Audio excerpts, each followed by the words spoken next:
ya. Nanti anak-anak silakan menulis ya, menulis menggunakan pensil. Aku menginginkan kelas yang oke, yuk dikerjakan. Menginginkan kelas yang bagaimana? Yuk, ayo pensilnya dikeluarkan. Aku menginginkan kelas yang nanti kalau sudah ditulis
mengembalikan. Oh, mengembalikan barang. Iya, Mbak Bella pintar. Berarti ketiga mengembalikan sapu. Ekra itu namanya barang ya. Mengembalikan barang pada tempatnya.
Ibu. Bapak Ibu guru SD Negeri Lombok 2 yang saya hormati, hari ini saya akan menyebarkan pemahaman dan penerapan pengalaman mengenai budaya positif. Oke Bapak Ibu, karena ini waktunya sudah siang, sudah jam 1 lebih, maka Bapak Ibu akan lebih semangat.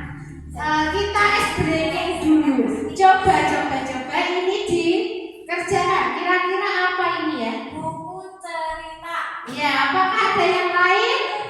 Iya, betul sekali. Apa? Buku cerita. Kemudian Minum jamu. hebat sekali Bapak Ibu SD Negeri Lombok 2.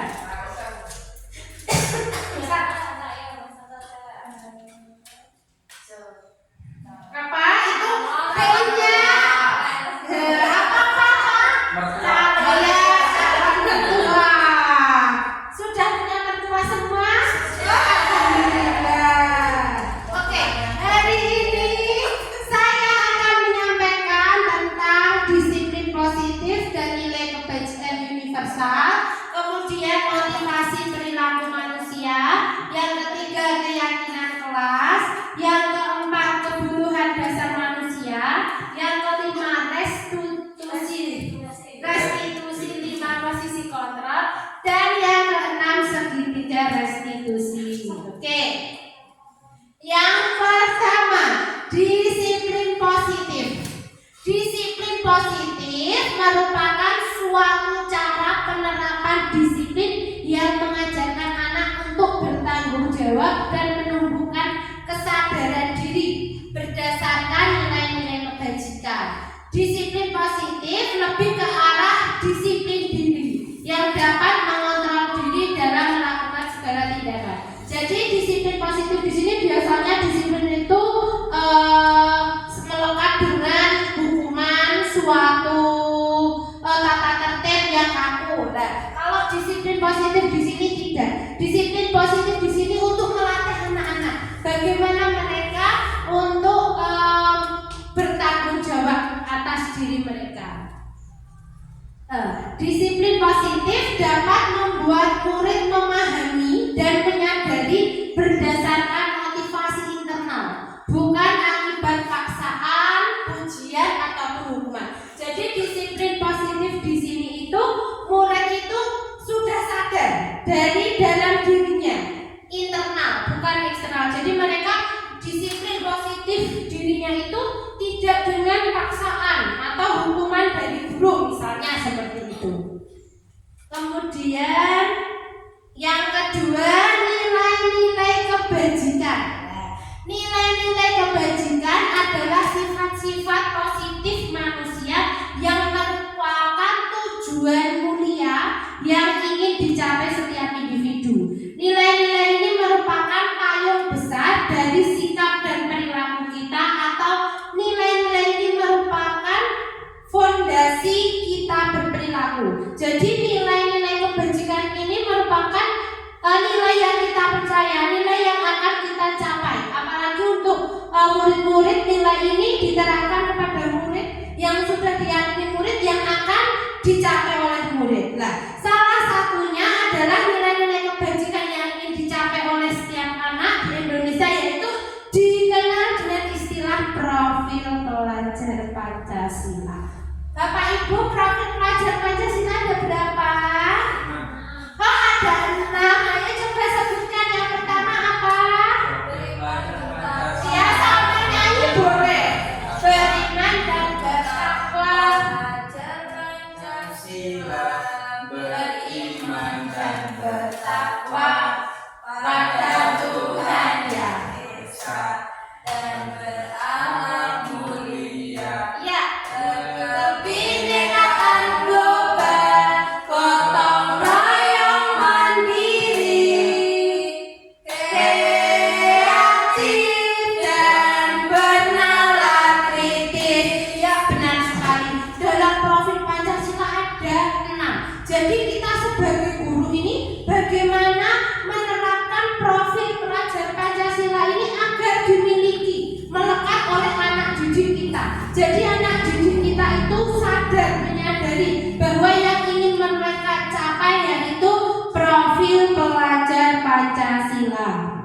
Selanjutnya, motivasi perilaku manusia. Nah, di sini ada 3 perilaku manusia. Yang pertama yaitu untuk menghindari ketidaknyamanan atau hukuman. Jadi anak-anak di sini ini misalnya berangkat sekolah pagi-pagi, itu bukan karena kesadaran mereka, bukan dari motivasi internal mereka, tetapi mereka datang ke sekolah pagi itu karena mereka takut dihukum gurunya atau takut menyalahi aturan. Jadi mereka itu berangkat pagi bukan karena dalam dirinya, tetapi karena ingin berangkat pagi ini karena takut dengan hukuman. Yang kedua yaitu untuk mendapatkan imbalan atau penghargaan dari orang lain. Jadi anak-anak melakukan sesuatu itu tidak berdasarkan motivasi dalam dirinya, melainkan adanya suatu penghargaan atau imbalan. Contohnya pagi-pagi nih ya, anak-anak disuruh baris di depan. Nah, biasanya anak-anak rame. Oh, guru kelas 1 bingung. Wah, rame ini piye ya caranya ben do tertib. Diberikan sebuah reward atau imbalan berupa apa? Bintang misalnya. Nah, di situ setelah diberikan bintang, kira-kira anak-anak apakah tetap kaya reok? Apakah bisa tertib? Kira-kira Bapak Ibu?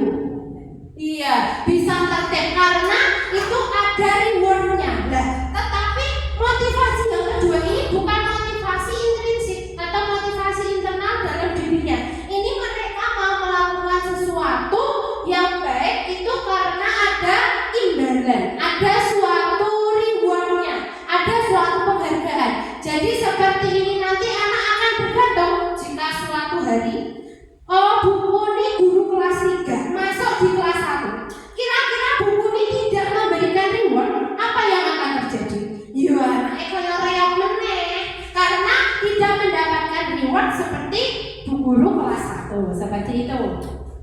Yang ketiga yaitu untuk menjadi orang yang mereka inginkan dan menghargai diri sendiri dengan nilai-nilai yang mereka percaya. Nah, motivasi yang paling tinggi itu motivasi yang ketiga. Jadi di sini anak sudah memahami, dia sudah melakukan sesuatu itu untuk apa? Apa yang akan mereka yakini?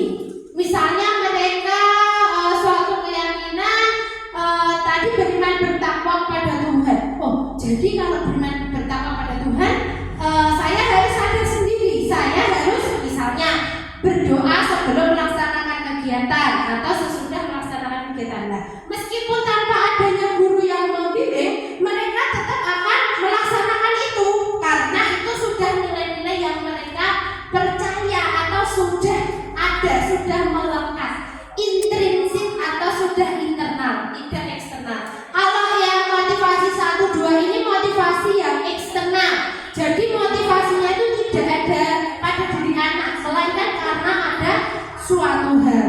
Oke. Selanjutnya di sini materi selanjutnya keyakinan kelas. Kira-kira Bapak Ibu kemarin apakah sudah membuat keyakinan kelas ya? Ketika awal pembelajaran? Iya, sudah membuat semua. Saya yakin dari kelas 1 sampai kelas 6 sudah membuat keyakinan kelas.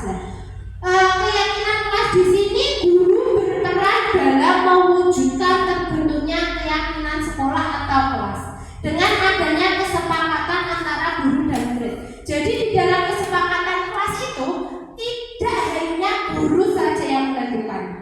Jadi dalam kesepakatan kelas untuk pembelajaran yang merdeka seperti sekarang ini, kesepakatan kelas dibuat antara guru dan murid.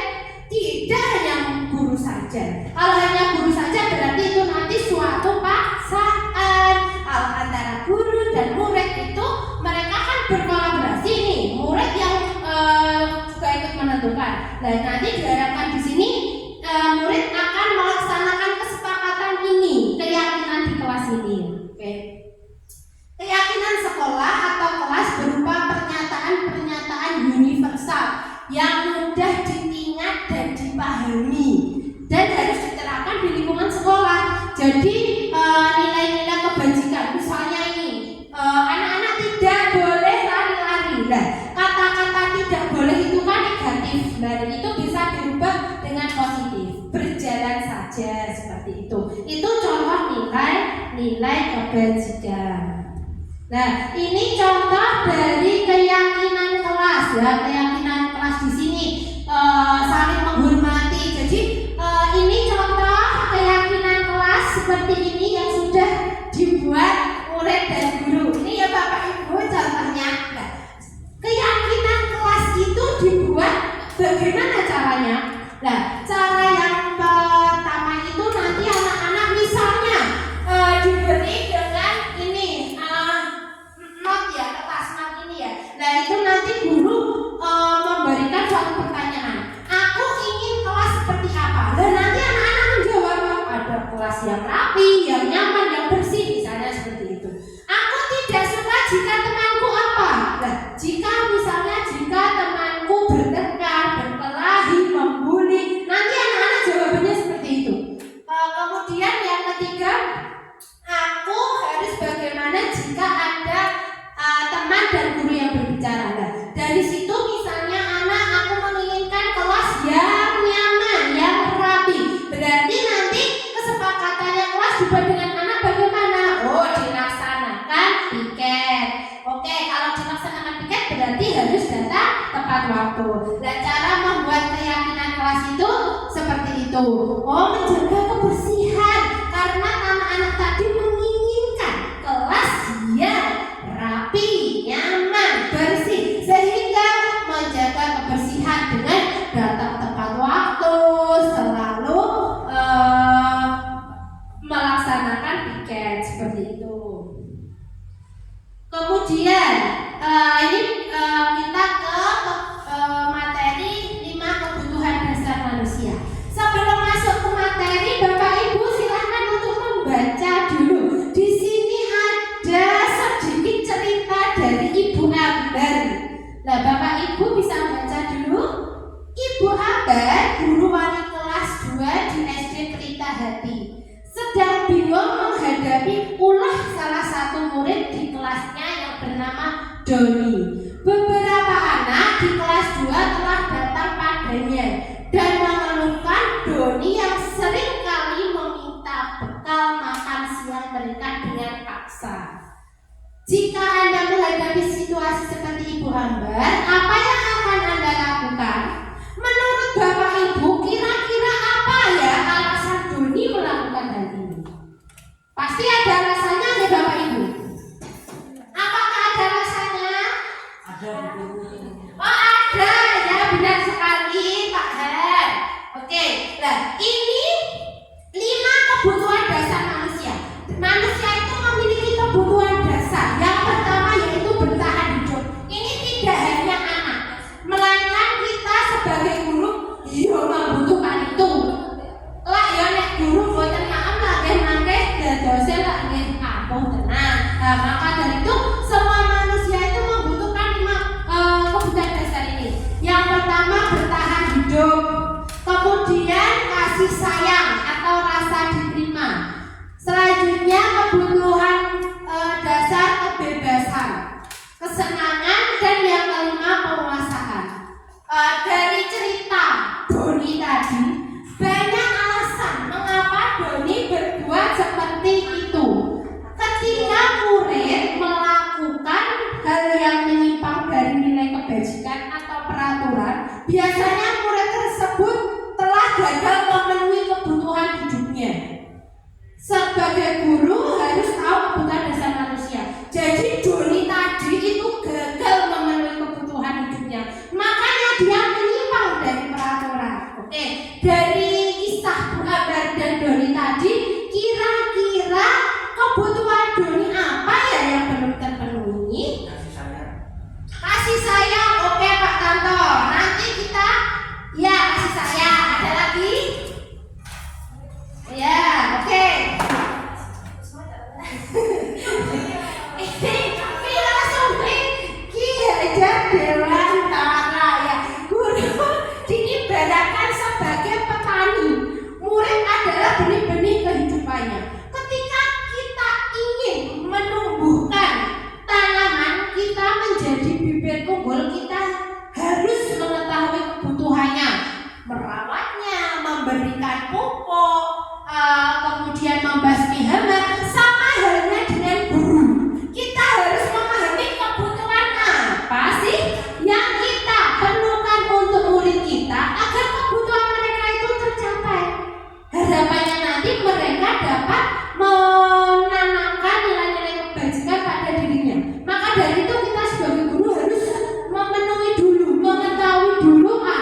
Iya, bertahan hidup karena tadi Doni tidak membawa bekal, kemudian meminta kepada temannya. Berarti ini termasuk kebutuhan bertahan hidup. Yang kedua, kebutuhan dasar yang kedua, kebutuhan kasih sayang atau belonging.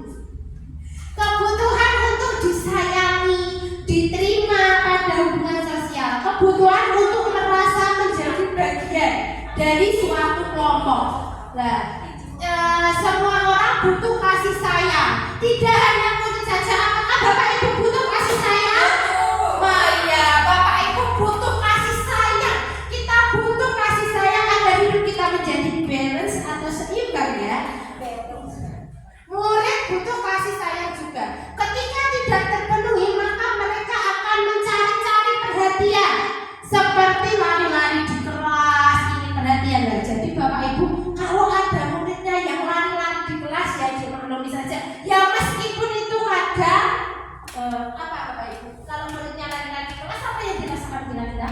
Ya kadang, iya kadang kita jangan, tapi itu ya dimaklumi karena mereka juga ingin memenuhi kebutuhan hidup mereka, ya. Rasa kasih sayang. Kemudian yang ketiga, penguasaan. Kebutuhan ini meliputi keinginan untuk dianggap berharga, bisa membuat perbedaan, bisa membuat pencapaian kompeten diakui dan dihormati. Jadi dari kebutuhan dasar ketiga ini penguasaan. Jadi mereka itu ingin menonjol, ingin menunjukkan bagaimana kompetensinya ya. Nah, ini kebutuhan dasar yang ketiga tadi. Kemudian untuk kebutuhan dasar yang keempat yaitu kebebasan. Kebutuhan untuk bebas adalah kebutuhan akan kemandirian, otonomi, memiliki pilihan dan mampu mengendalikan arah hidup seseorang. Jadi apakah Bapak Ibu ingin hidup bebas? Oh ya, pasti ingin hidup bebas. Nah, tidak hanya murid saja, guru juga, Pak Guru juga ingin kehidupan yang bebas. Oke. Yang kelima ini kebutuhan akan kesenangan. Kebutuhan akan kesenangan ini kebutuhan untuk mencari kesenangan, bermain dan tertawa. Apakah Bapak Ibu suka tertawa? Oh iya, berarti kebutuhan dasar kesenangannya apakah sudah terpenuhi? Oh, iya, besok kita senang-senang bersama Bahan biar kebutuhan akan kesenangannya terpenuhi. Oke. Dari kasus Bu Ambar dan Doni tadi, apabila jawaban Doni ketika ditanya oleh Bu Ambar adalah karena ia lapar dan orang tuanya tidak membawakannya bekal makan siang, apa kebutuhan dasar yang dibutuhkan? Iya, betul. Kebutuhan bertahan hidup. Doni lapar, Doni ingin makan. Karena tidak dibawakan bekal, jadi mereka meminta-minta kepada temannya.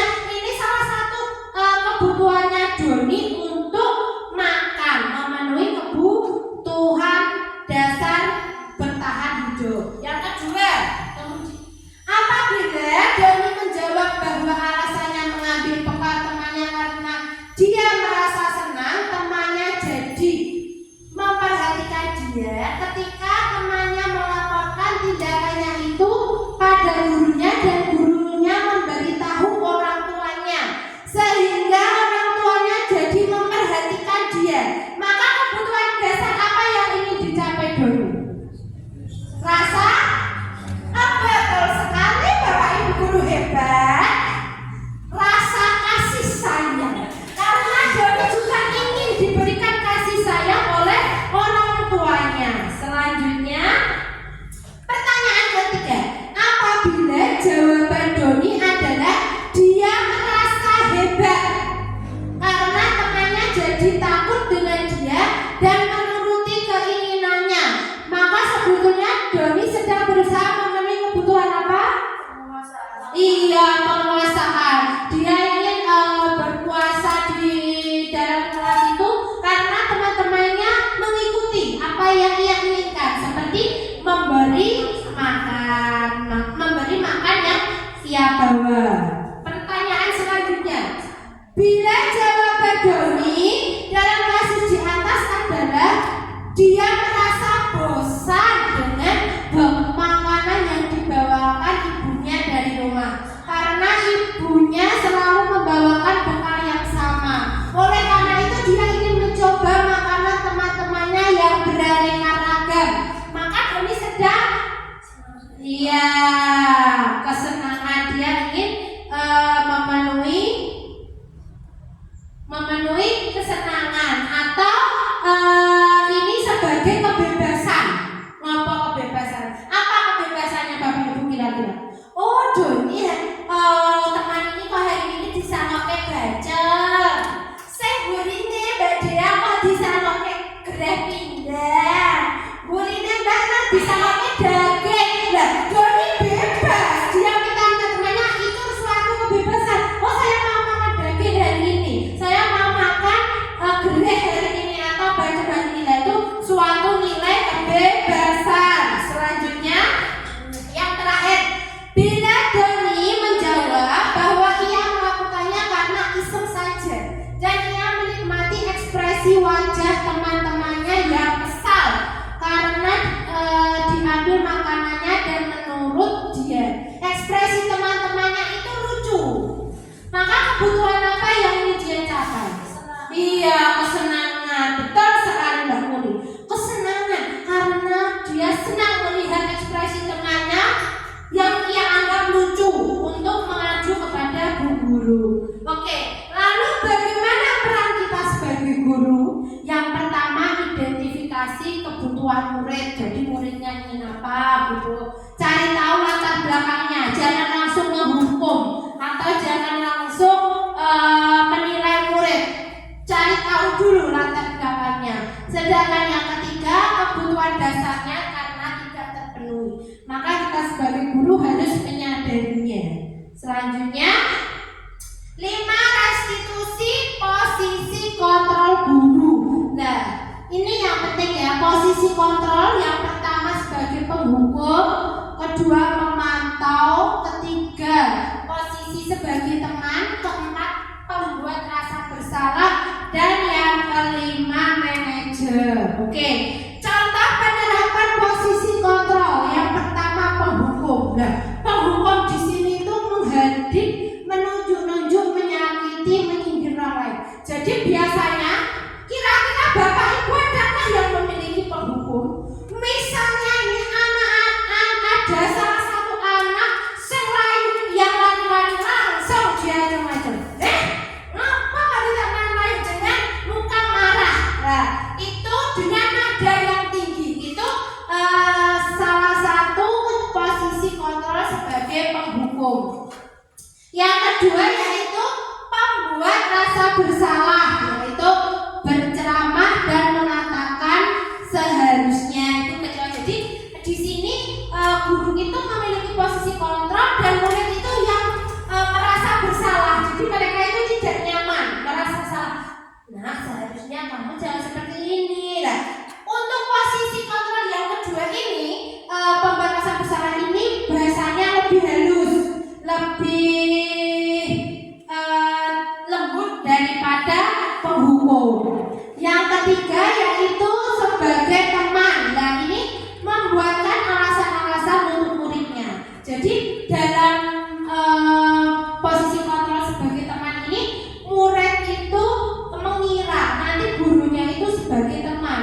Jadi guru di sini ini yang ada bercandanya, kemudian berinteraksi dengan murid itu dengan suara yang halus. Nah, itu nanti di sini murid takutnya hal negatifnya itu akan tergantung kepada gurunya, karena mengira gurunya itu teman. Jadi nanti murid ini akan kecewa jika hal itu tidak terpenuhi. Selanjutnya pemantau. Posisi kontrol yang keempat pemantau. Kamu sudah melanggar ya, tentu saja kamu tahu konsekuensinya. Nah, pemantau di sini murid juga masih tergantung dengan guru. Jadi motivasinya itu tidak dari dalam, tidak internal, tetapi masih eksternal. Yang terakhir yaitu posisi kontrol sebagai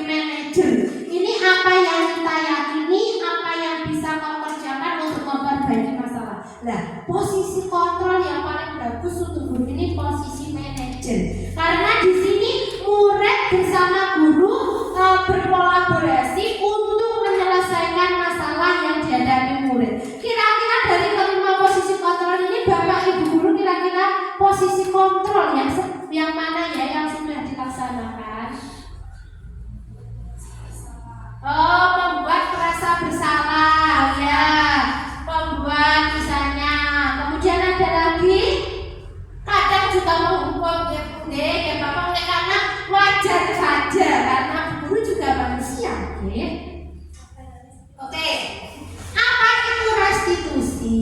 Restitusi adalah proses menciptakan kondisi bagi murid untuk memperbaiki kesalahan mereka, sehingga mereka bisa kembali pada kelompok mereka dengan karakter yang lebih kuat. Jadi di sini guru tidak boleh sebagai penghukum atau menghukum, tetapi di sini guru bisa melakukan restitusi, menciptakan suatu kondisi bagi murid untuk memperbaiki kesalahan mereka.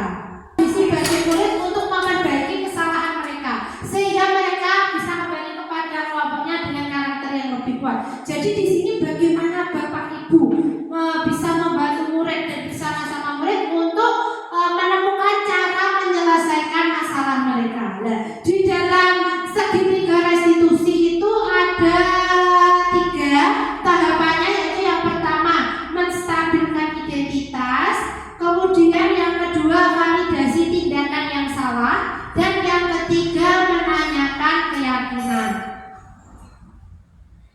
Restitusi membantu murid menjadi lebih memiliki tujuan, disiplin positif, dan memulihkan dirinya setelah berbuat salah.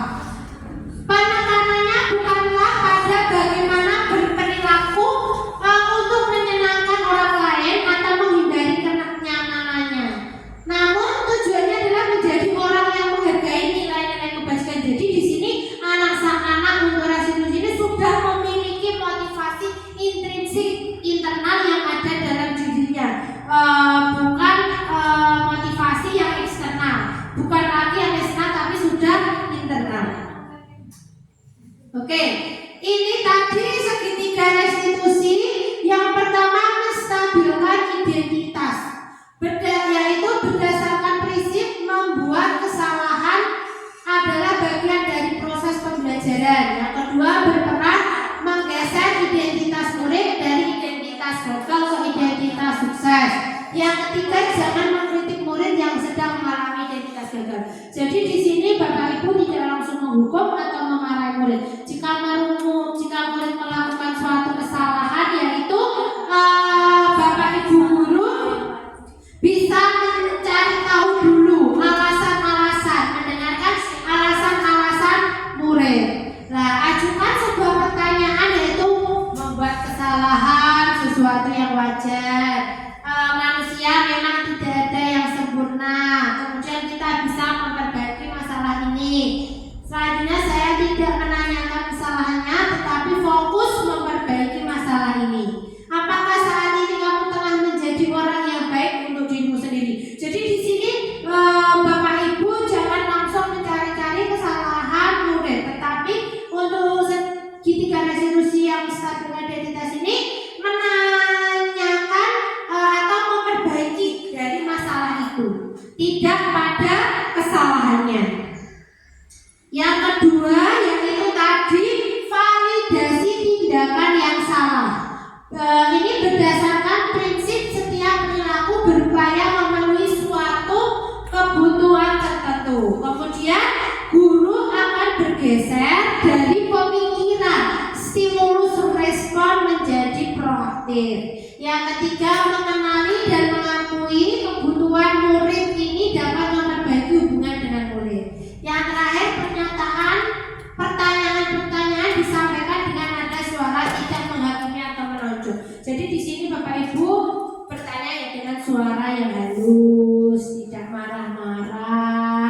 Kemudian di sini Bapak Ibu bisa menguatkan murid, seperti mengajukan pertanyaan, kamu bisa saja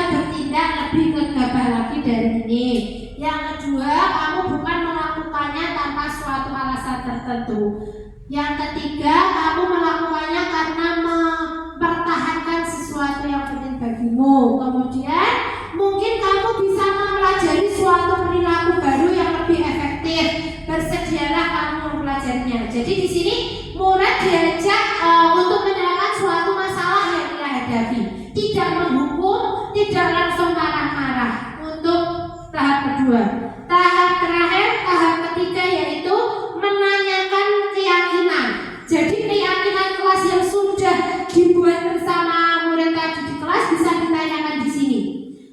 Teori kontrol menyatakan bahwa pada dasarnya kita termotivasi secara intrinsik.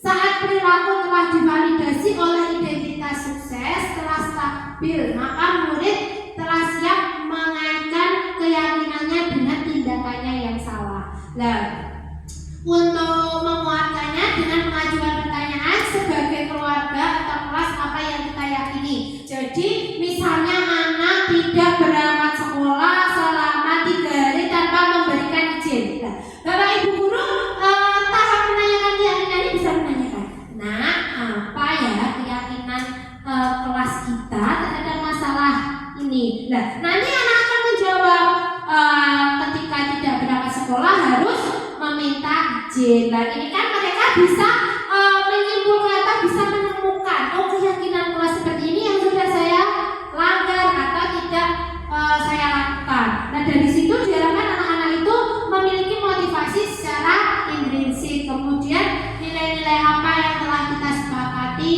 seperti apa gambaran sebuah kelas yang ideal bagi kamu.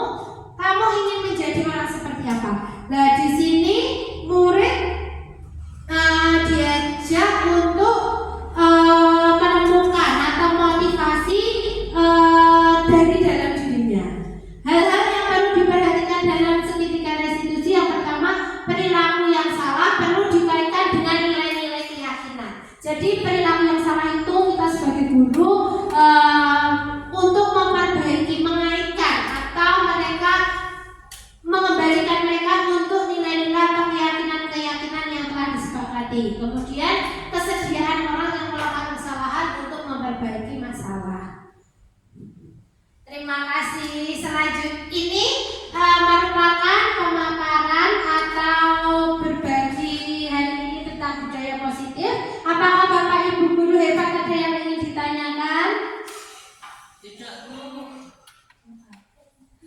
Oh, tidak ada. Oke, apakah sudah jelas ya? Harapannya nanti Bapak Ibu bisa menerapkan segitiga restitusi ini di dalam kelas.